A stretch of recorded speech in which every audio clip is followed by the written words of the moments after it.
இப்போ வெந்தயக்கீரை பயிர் பண்ணுறேன். மாடி தோட்டம் போட்டிருக்கேன். க்ரோ பேக்கில் எப்படி போடுறதுன்னு பார்க்கலாம். அமேசானில் coco garden product coco peat தேங்காய் நார் கழிவு அது வாங்கியிருக்கேன். ஒரு கேக்கு இந்த மாதிரி க்ரோ பேக் 8 வாங்கியிருக்கேன். சாதாரண மண் கொஞ்சம் எடுத்திருக்கேன். வேப்ப மரத்து அடியிலேருந்து எடுத்தது.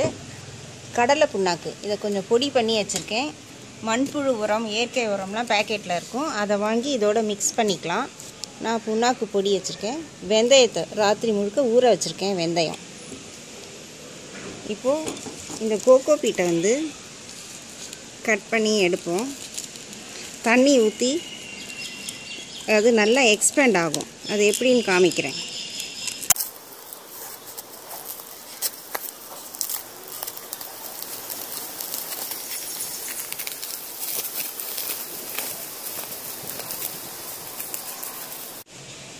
இப்போது இதில் தண்ணி விட போகிறேன். தண்ணி விட்டோடனே நல்லா எக்ஸ்பேண்ட் ஆகும். அப்படியே பொங்கி வரும்.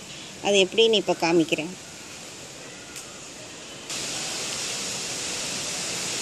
இப்போ தண்ணி விடுறேன் பாருங்கள். ஸ்லோவாக தண்ணி விடணும். தண்ணி விட விட நான் அப்படியே ஊறிக்கும்.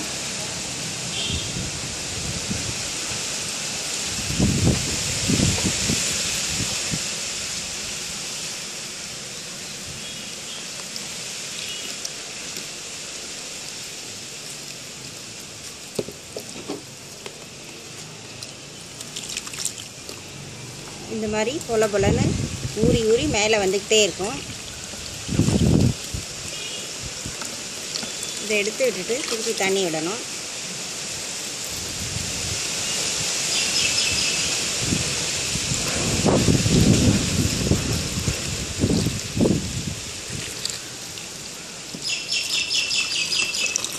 இந்த மாதிரி மண்ணை எடுத்து விட்டுட்டே இருக்கணும்.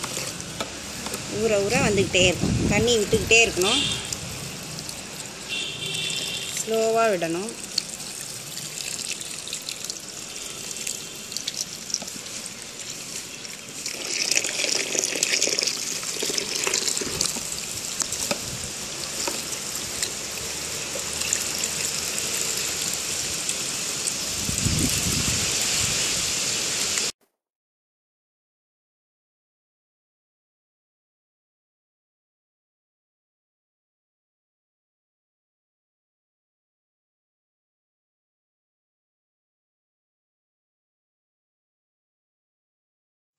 இப்போது சாதா மண், கோகோ பீட்டு, சாதா மண் ரெண்டும் சரிசமமாக கலந்துக்கணும். கல்லெல்லாம் இருந்தால் எடுத்து போட்டுட்டு கல் இல்லாமல் நல்லா கலந்துக்கணும். இதிலே மண்புழு உரம் இயற்கை உரம்லாம் விற்கும். அதெல்லாம் வாங்கி கலந்துக்கணும்.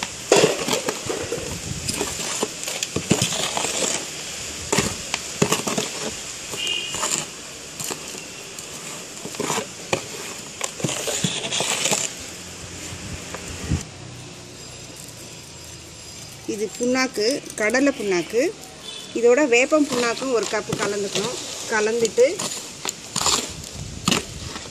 நல்லா மண்ணுக்கு தகுந்த மாதிரி கலந்துக்கணும். எல்லாம் உரம்லாம் அளவுக்கு தகுந்த மாதிரி. இப்போ இதை க்ரோ பேக்கில் போடணும். இப்போ கடலை புண்ணாக்கு கலந்ததுனால செடி நல்லா செழிப்பமாக வளரும். நிறைய காய் விடும். நல்ல உரம் செடிக்கு. செயற்கை உரத்தை விட இயற்கை உரம் தான் ரொம்ப நல்லது. அதனால தான் கடலை புண்ணாக்கு யூஸ் பண்ணுறேன். இப்போ இதை க்ரோ பேக்கில் போட்டுக்கலாம். க்ரோ பேக்கில் ஓட்டை இருக்கும். தண்ணி அதிகப்படியான தண்ணி இது வழியாக வந்துடும். அவங்களே ஓட்டை போட்டு வச்சுருப்பாங்க.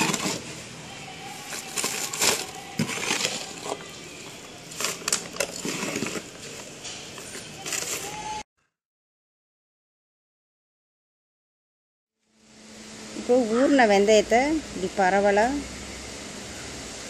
போடணும். நல்லா நிறையவே போடலாம். செடி அடர்த்தியாக ஃபுல்லாக தொட்டி முழுக்க வரும். அப்போ தான் எறும்பு இழுத்துட்டு போகாமல் இருக்கிறதுக்கு வேப்ப எண்ணெயை ஸ்ப்ரே பண்ணி விடணும். இல்லாட்டி எறும்பு பவுடர் விற்கிது, அதை கூட போடலாம். போட்டுட்டு இதுக்கு மேலே மண் போடுறேன்.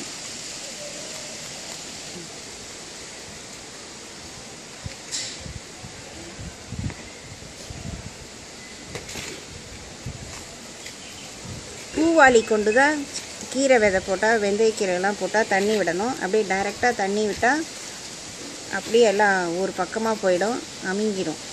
பூவாளியில் தான் தண்ணி விடணும். இல்லாட்டி தெளிக்கணும் தண்ணியை அப்படியே.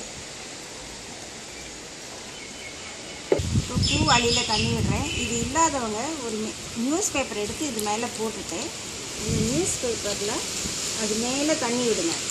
அப்போ தான் விதை ஒன்றும் ஆகாது. இந்த மாதிரி விட்டுட்டா போதும். 3ஆவது நாள் நல்லா முளைச்சி வரும். 15 நாளில் கீரை பறிக்கலாம். அது எப்படின்னு பிறகு காமிக்கிறேன்.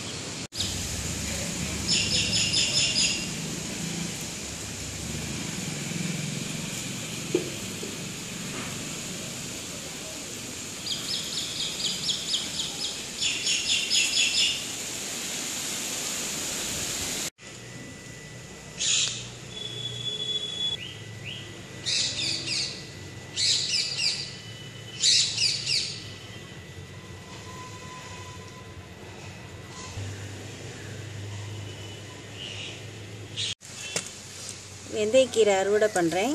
இது ஒரு 15 நாள் ஆயிடுச்சு.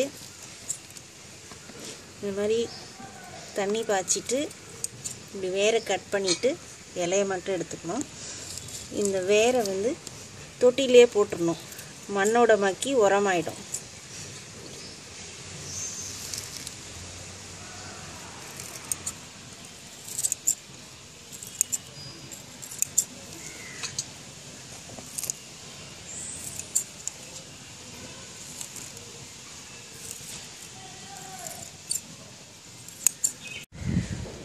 கீரை அறுவடை பண்ணியாச்சு. 15 நாள் கீரை இது. கூட்டு பொரியல்லாம் பண்ணினா நல்லாயிருக்கும்.